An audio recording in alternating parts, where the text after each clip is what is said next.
Pílula é um oferecimento Caoa Sherry. Bom, vamos seguir falando sobre a pandemia. Mais uma informação aqui. Parece piada, mas não é. A Organização Mundial da Saúde alerta agora para uma terceira onda da Covid-19 na Europa. Segundo a OMS, ela ocorreria no início do ano que vem, caso os governos dos países relaxem as medidas restritivas.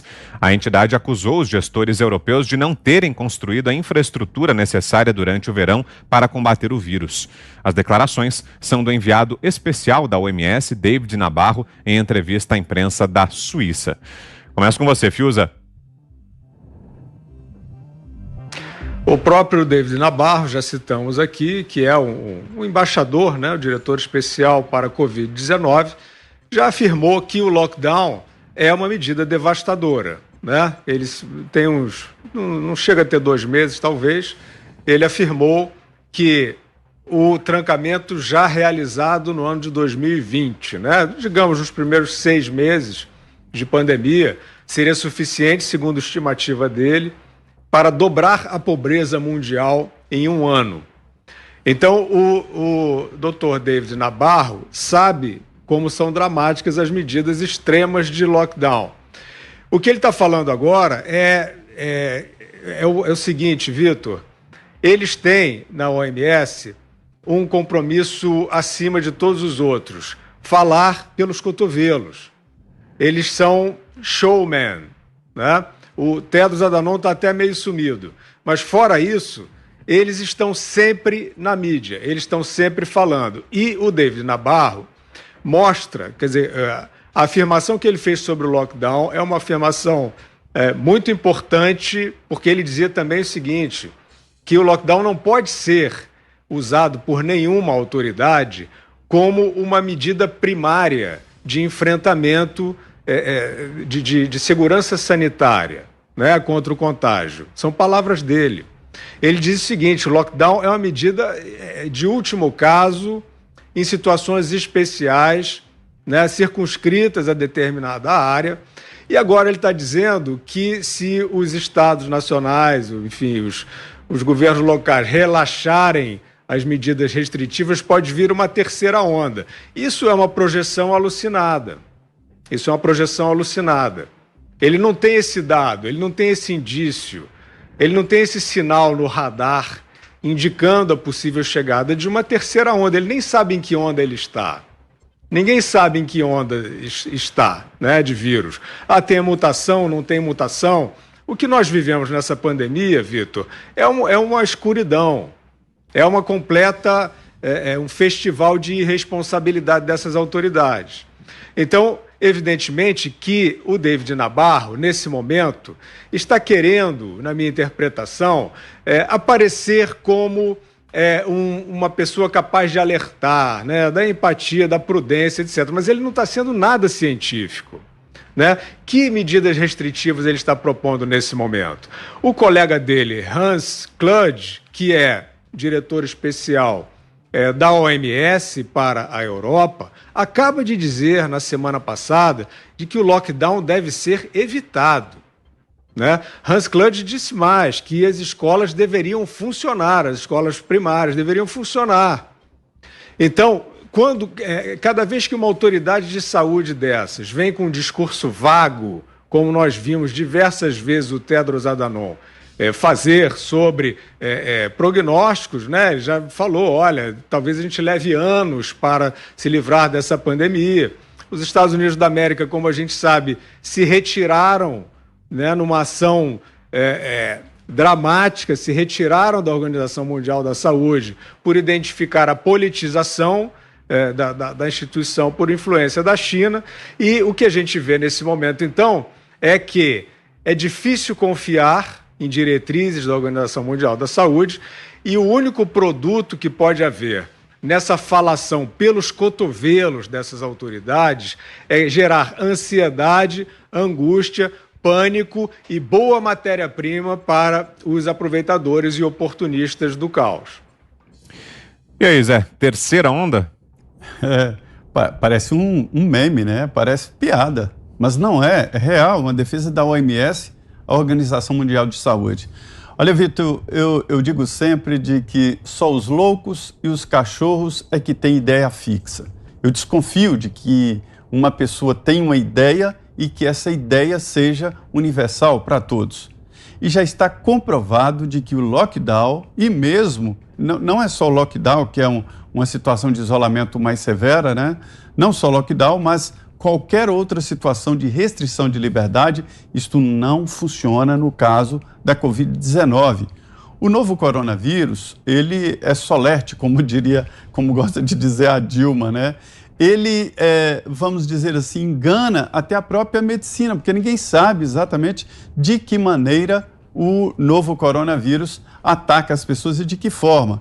Agora, já está comprovado de que o Fiuza tem toda a razão. O lockdown não funciona, atrapalha, porque tira das pessoas a possibilidade, inclusive, de se defender. Então, o que é preciso? Cuidados, como usar álcool em gel, evitar grandes concentrações, mas levar a vida, na medida possível, normal e proteger os vulneráveis. Isso já está comprovado.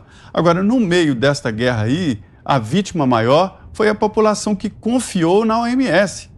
Vitor, antes desta pandemia, eu colocava a OMS como um organismo de grande responsabilidade, que salvaria o mundo no caso de uma grande pandemia, um nome que era distante, que a gente só ouvia falar em pandemia, sabia de epidemia ou mesmo endemia, mas pandemia a gente achava que a OMS ajudaria. E aí a gente vê que se trata de um grande cabidão de emprego e o Brasil contribui para isso. Os países contribuem. E quantos funcionários tem a OMS para errar tanto? Tem muitos e não estão dando conta, ou seja, nós estamos em perigo. Passada esta pandemia, é preciso reorganizar as organizações mundiais, todas elas. Você, Ana? Vitor, parece piada e é piada, né? Porque o que a gente vê, o Zé colocou muito bem aí o lugar da OMS antes, né, da pandemia e agora. Então, acho que a gente pode, inclusive, sugerir aí o nome do governador da Califórnia para ingressar na Organização Mundial de Saúde, porque a hipocrisia dentro dessa pandemia, Vitor, está atingindo um nível assim inacreditável, né?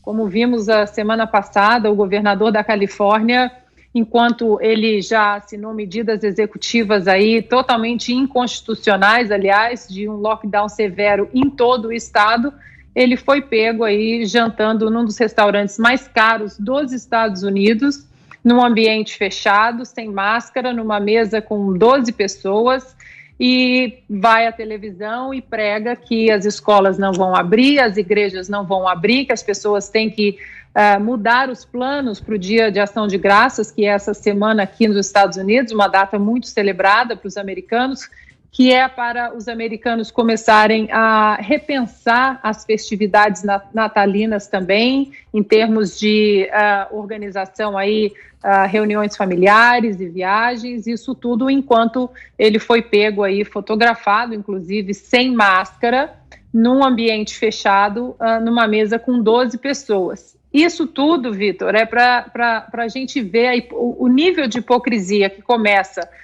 no nível mundial, como a OMS, ele vai tendo aí um efeito dominó até nos municípios, né? O governador da Califórnia também, ele não quer abrir as escolas públicas do estado, mas os filhos dele estão em escola particular e as escolas particulares, elas têm aí a decisão de estarem abertas ou não. E a escola dos filhos dele está aberta e os filhos dele estão indo à escola. Outro ponto que mostra uma hipocrisia e um nível inacreditável do que está acontecendo nessa pandemia é que o governador da Califórnia, assim como outros estados aqui nos Estados Unidos, Vitor, eles continuam com ordens executivas de que as igrejas precisam ficar fechadas, mas eles estão abrindo cassinos e, Vitor, eles estão abrindo, inclusive, clubes de striptease. mas não estão abrindo igrejas. O que está acontecendo aqui agora é que dentro dessa ordem executiva do governador da Califórnia, ele está pedindo que as corporações policiais agora, elas vão atrás das pessoas que estejam com mais de 5, 6, 8 pessoas em casa, que os policiais batam nas residências para ter certeza de quantas pessoas estão em reuniões familiares. E várias corporações aqui na Califórnia, Vitor, já avisaram, não vamos fazer isso. Isso é uma medida totalmente inconstitucional. Os próprios policiais estão dizendo que eles não vão aplicar essa medida executiva absurda. E, Vitor, se falasse que a gente que veria uma cena dessa aqui nos Estados Unidos, na nação mais livre do mundo, há um tempo atrás a gente falaria que era roteiro de filme B de Hollywood, mas as pessoas estão andando com a Constituição americana e a Constituição da Califórnia no bolso, no carro, exatamente para que se algum policial quiser parar, prender ou multar, a Constituição está ali com eles. Que loucura.